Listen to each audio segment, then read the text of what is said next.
Deep within every human lies a force capable of shaping empires, birthing genius, and fueling a lifetime of purpose. It is not a myth or metaphor but a real energy, sexual energy, misunderstood and often misused. Visionaries like Napoleon Hill and Sigmund Freud uncovered a profound truth. When directed rather than indulged, this primal force becomes the rocket fuel of greatness.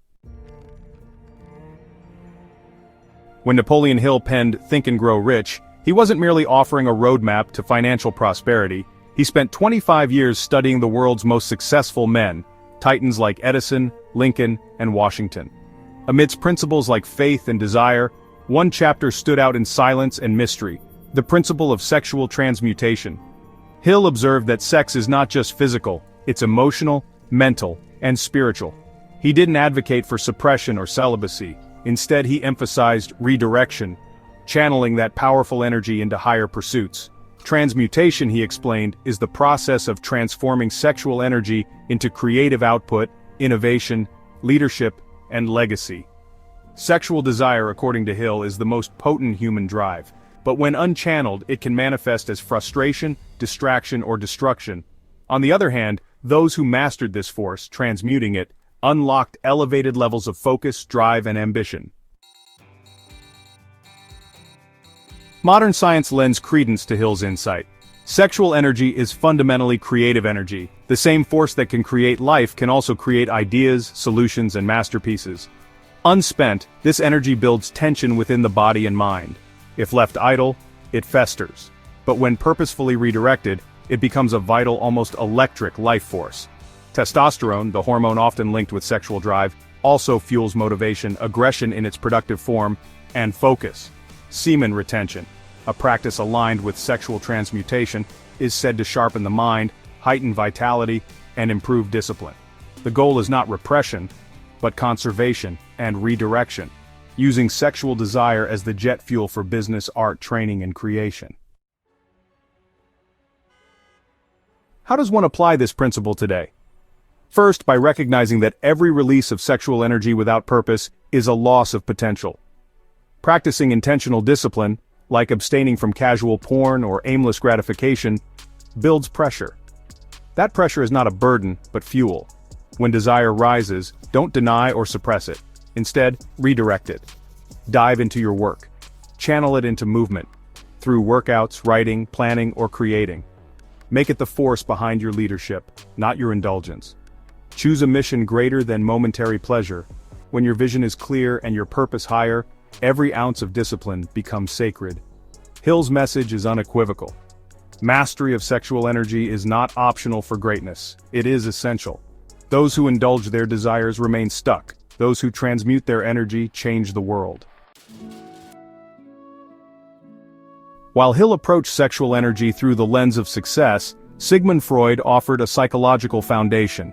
In his theory of sublimation, Freud described how humans, driven by primal desires like libido, cannot always act on those urges.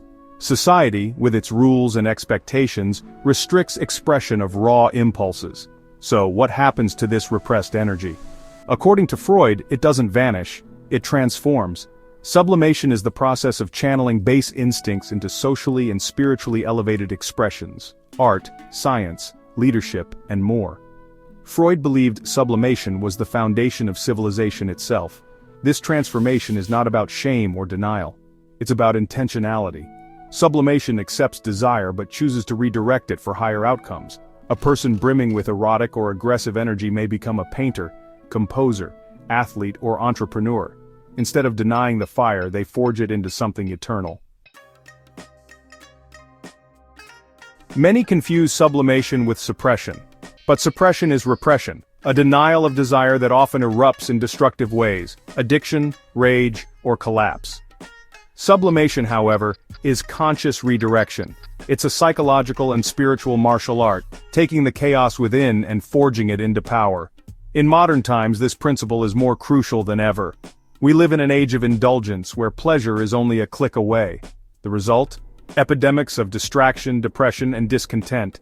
People are drowning in dopamine, scrolling endlessly, escaping rather than elevating. Freud would not be surprised. He predicted this regression.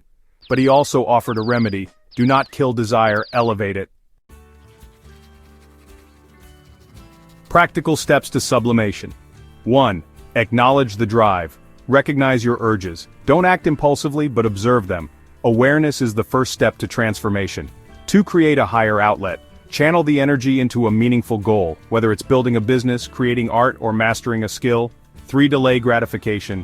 The ability to wait, to sit with the tension, builds psychological strength. 4. Build daily rituals. Establish routines that direct energy into productivity and reflection before distraction sets in. 5. Elevate your environment. Surround yourself with symbols, people, and art that reflect your higher self, not your lower instincts. Whether through Hill's transmutation or Freud's sublimation, the message is the same. Your desire is not a weakness, it's a power. And when redirected with intention, it becomes the driving force of legacy, art, success, and inner peace. Sexual transmutation is not a trend or tactic, it is a timeless principle of human excellence. It invites us to stop wasting our sacred energy and start building with it. As Napoleon Hill asked, will you master the fire, or will it master you? The choice, as always, is yours.